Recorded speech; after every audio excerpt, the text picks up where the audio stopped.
प्रेम पद राधा स्वामी भाग पहला वचन 36वां।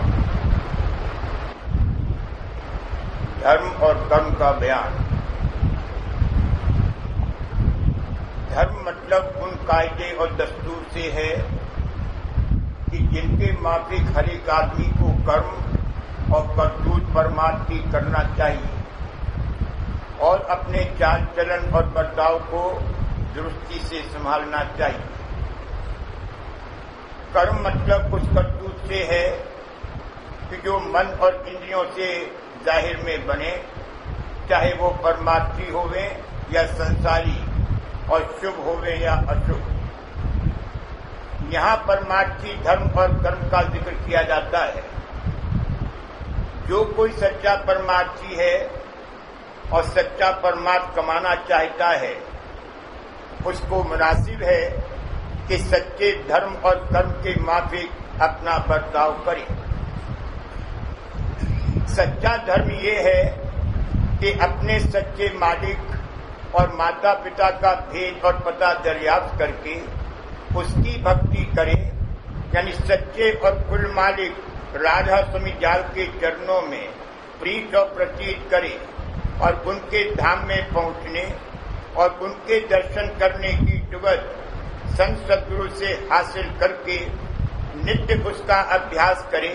और अपने अभ्यास का फल देखता जावे कि उसके मन और सूरत आहिस्ता आहिस्ता पिंड देश से थोड़े बहुत न्यारे होकर ऊंचे की तरफ, यानी अपने सच्चे और कुल मालिक राधा स्वामी जाल के धाम की तरफ घट में चढ़ते और चढ़ते जाते हैं। सच्चा कर्म ये है कि जिस करतूत से मन और सूरत की अलहदगी पिंड देश से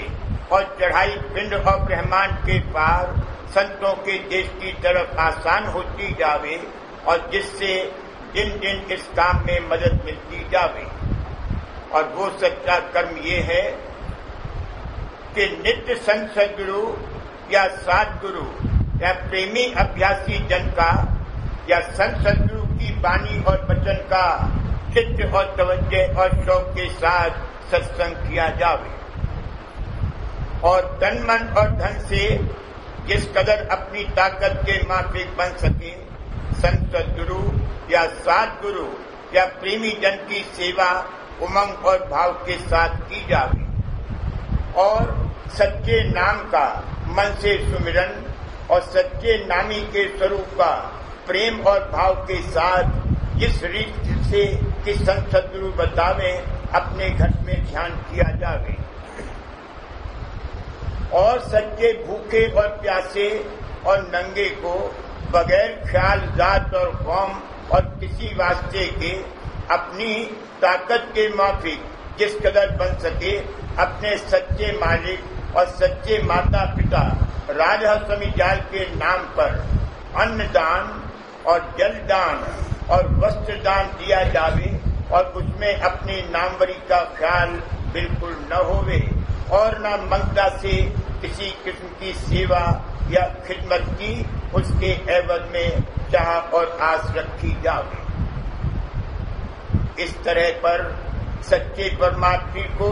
अपना धर्म और कर्म संभालना चाहिए और व्यवहार में दया भाव और सचोटी के संग जिस कदर मुमकिन और मुनासिब होवे जीवों के साथ बर्ताव करना चाहिए और अपना चाल चलन भी इसी तौर पर दुरुस्त करना चाहिए कि मन से और वचन से और काया यानी कर्म से जहाँ तक हो सके अपने निज मतलब के वास्ते या मनोरंजन के लिए किसी जीवधारी को दुख और क्लेश न पहुँचे, बल्कि जहाँ तक मुमकिन होवे सुख और खुशी पहुँचावे और जो ऐसा न कर सके जो दुख भी न पहुँचावे। जो तफसील कर्म के ऊपर लिखी गई है इसी को संत मत के माफिक शुभ कर्म समझना चाहिए और जो करनी इसके बरखिलाफ है, यानी सच्चे मालिक का खोज और उसकी भक्ति न करना और उसके दर्शनों की चाह का न होना और न उसके निमित्त जतन करना और न संत सद्गुरु और प्रेमी जन की तलाश और उनका संग करना और न सच्चे गरीब और मोहताज की अपनी ताकत के माफिक मदद करना वगैरह वगैरह, यही अशुभ कर्म है। और इसका फल ये मिलेगा कि सच्चे मालिक से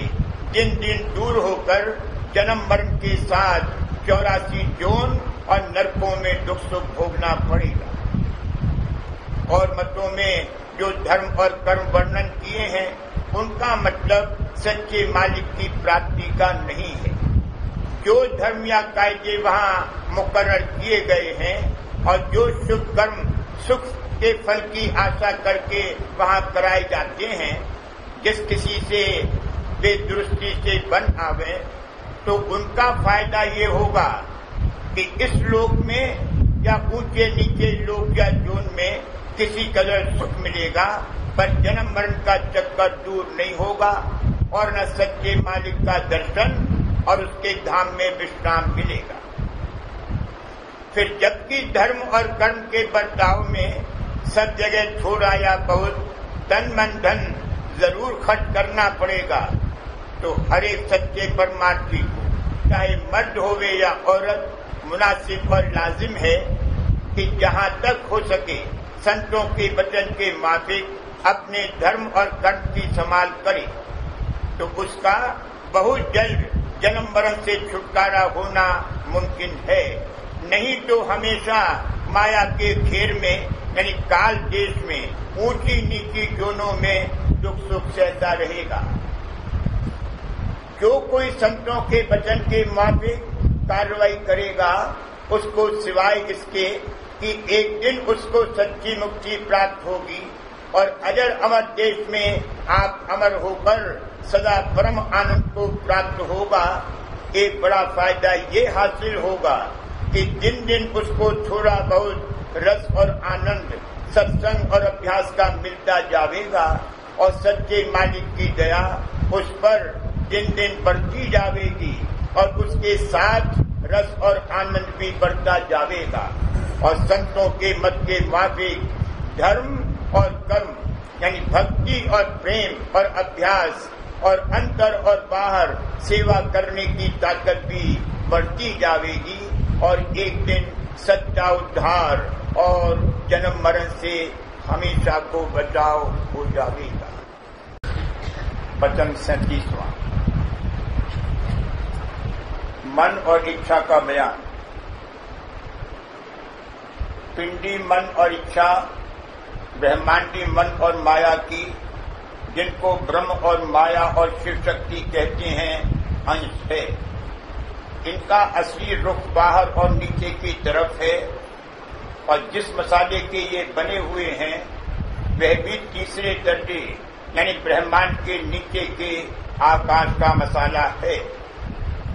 यह मसाला भी ब्रह्मांड के मसाले की निस्बत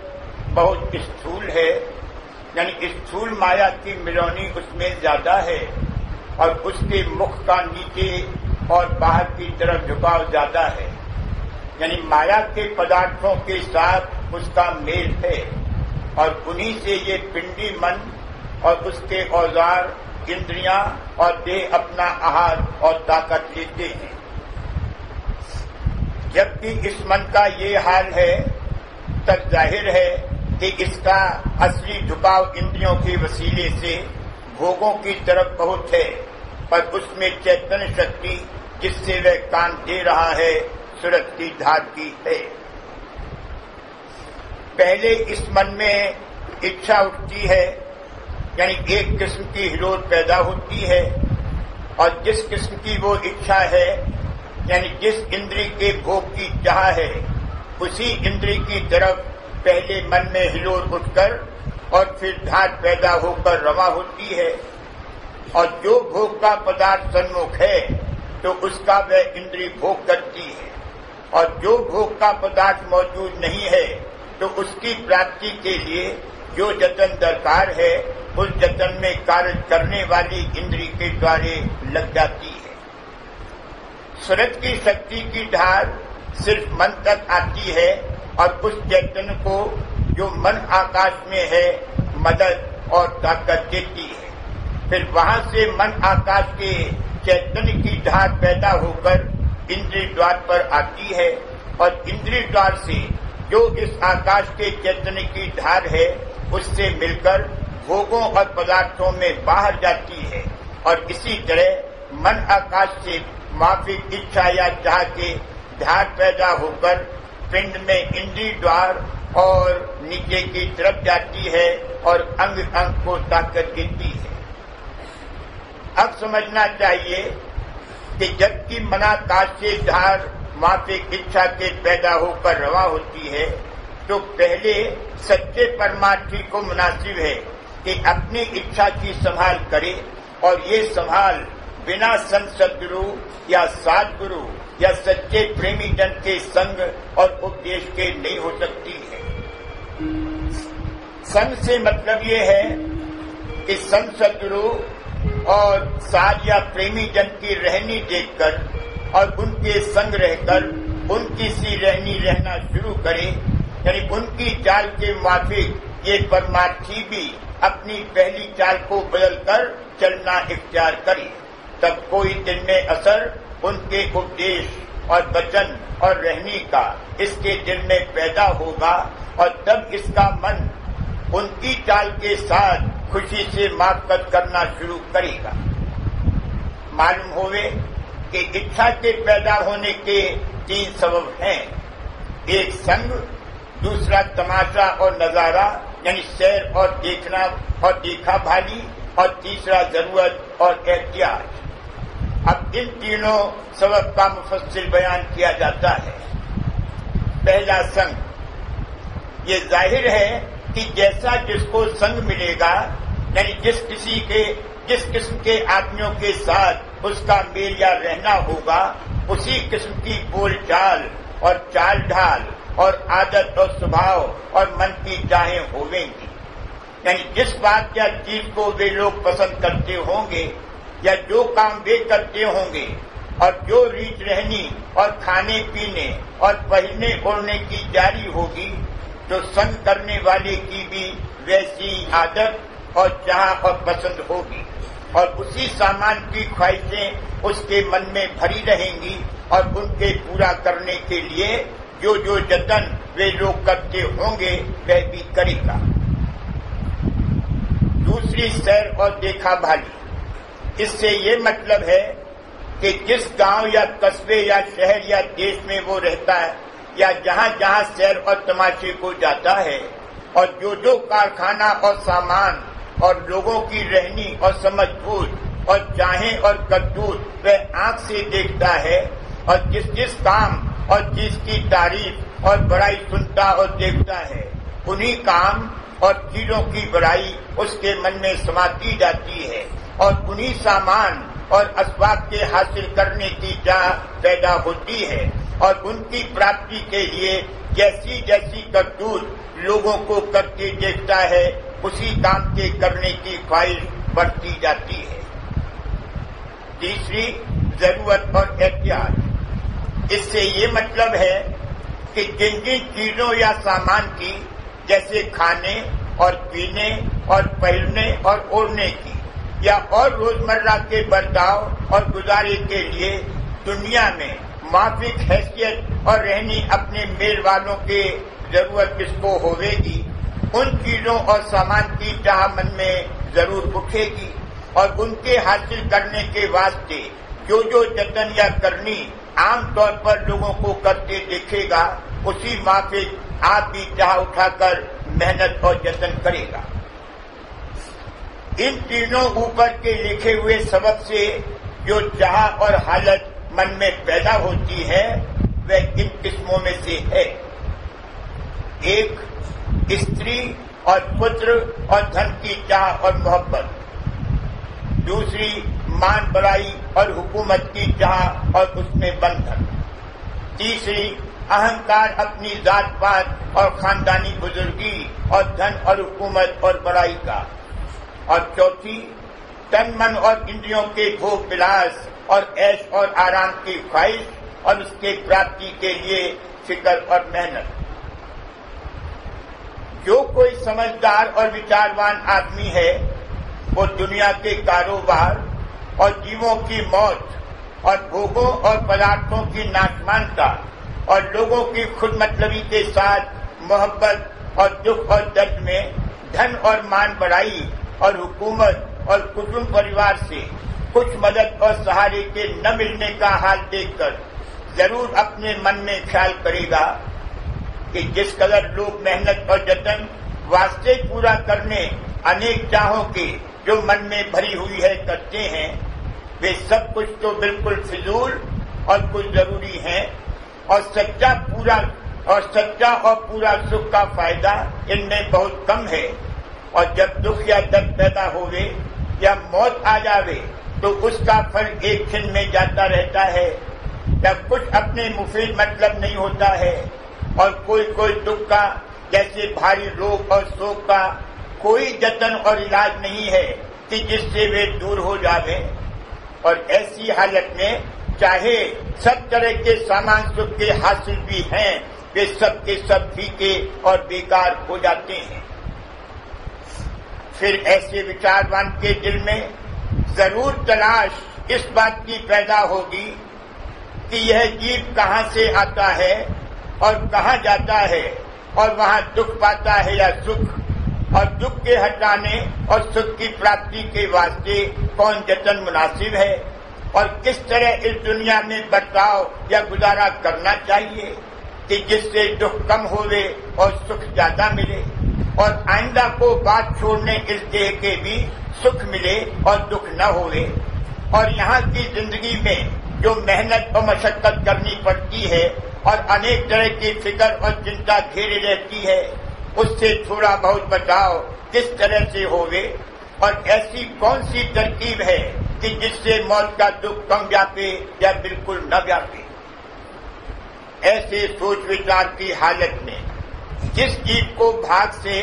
संतों का या उनके प्रेमियों का संग मिल जावे तो उनके वचन चित्त से सुनकर सब संदेह और भ्रम इसके आहिस्ता आहिस्ता दूर हो जावे और अपने सच्चे मालिक और निज घर का पता और भेद और जुगत उसके प्राप्ति की मिल जावे और दुखों से बचने और परम आनंद के हासिल करने का भी जतन इसकी समझ में आ जावे। फिर जिस कदर ये शख्स उनका तन मन से संग करेगा और उनके वचन और उद्देश्य के माफिक कार्रवाई करेगा, उसी कदर दिन दिन उसको अपने अंतर में फायदा मालूम होता जाएगा। अब ऐसे शख्स को मुनासिब और लाजिम होगा कि संत सद्गुरु और साध और प्रेमी जन का संग करके अपनी पिछली चाल ढाल और रहनी और चाहों को जिस कदर जल्दी मुमकिन होवे बदलता जावे और संतों के वचन के माफिक सच्चे परमार्थियों की रहनी और बर्ताव इख्तियार करे। जिस कदर तन मन और तवज्जो के साथ ये शख्स संग करेगा और जिस कदर गौर और विचार के साथ प्रेमियों की रहनी और रीत समझकर और उसके माफिक कार्रवाई शुरू करेगा और अपनी पिछली हालत और चाल और स्वभाव और चाहों को निरख परख कर जिस कदर उनमें फिजूल और नामुनासिब होवे उनको आहिस्ता आहिस्ता छोड़ता जाएगा और सच्चे मालिक के मिलने और अपने निज घर में पहुंचने का इरादा मजबूत करके सचोटी के साथ जो जुगत की सत्य बतावे उसके अभ्यास में लगेगा। उसी कदर उसके मन और इच्छा का रंग बदलता जाएगा और जो झुकाव उनका दुनिया और उसके भोग विलास और पदार्थों को बड़ा समझकर बाहर और नीचे की तरफ हो रहा है, वह भी बदलकर ऊपर की तरफ यानी सच्चे मालिक के धाम और निज घर की तरफ आहिस्ता आहिस्ता बढ़ता जाएगा। और जिस कदर मन और सड़क की चढ़ाई ऊंचे को घटने होती जाएगी, उसी कदर मन और इच्छा का खमीर यानी मसाला भी निर्मल होता जाएगा। जैसे जिस कदर की नीचे की हवा ऊपर की तरफ चढ़ती जाती है, उसी कदर उसकी कसाफत और मलिनता दूर होकर शीतलता और ताजगी बढ़ती जाती है। इसी तरह एक दिन उस अभ्यासी की सूरत तन मन और इच्छा और माया के देश से न्यारी होकर और निर्मल चैतन्य देश में पहुंचकर अपने सच्चे मालिक का दर्शन पावेगी और अमर अजर होकर परम आनंद को प्राप्त होगी और रोग शोक और जन्म मरण के दुख से पूरा छुटकारा हो जाएगा। परमार्थी जीवों को अच्छी तरह समझना चाहिए कि सिवाय संत सद्गुरु या उनके प्रेमियों के संग के जो बात ऊपर लिखी है और किसी तरह से हासिल नहीं हो सकती, क्योंकि और मतों में बाहर के कर्म और धर्म का पसारा और विस्तार बहुत किया है और सच्चे मालिक और उसके निर्धान का पता और भेद साफ साफ तौर पर नहीं वर्णन किया है और जुगत उसके प्राप्ति की ऐसे आसान तौर पर कि जिसमें गृहस्थ और विरक्त और औरत और मर्द सब कोई बिना दिक्कत शामिल हो सके बिल्कुल नहीं बताई है। फिर जीव बेचारे हमेशा डामाडोल रहते हैं और भ्रम और संदेह उनके बिल्कुल दूर नहीं होते और न सच्चा सुख और आनंद उनको बाहर की करनी में प्राप्त होता है। और जो किसी मत में अंतर की करनी भी बताई है वह भी पिंड के अंतर की है। चढ़ाई और पिंड के पार जाने की जुगत उसमें बिल्कुल नहीं समझाई है, बल्कि उन मतों में चढ़ने और चढ़ने का जिक्र भी बहुत कम है।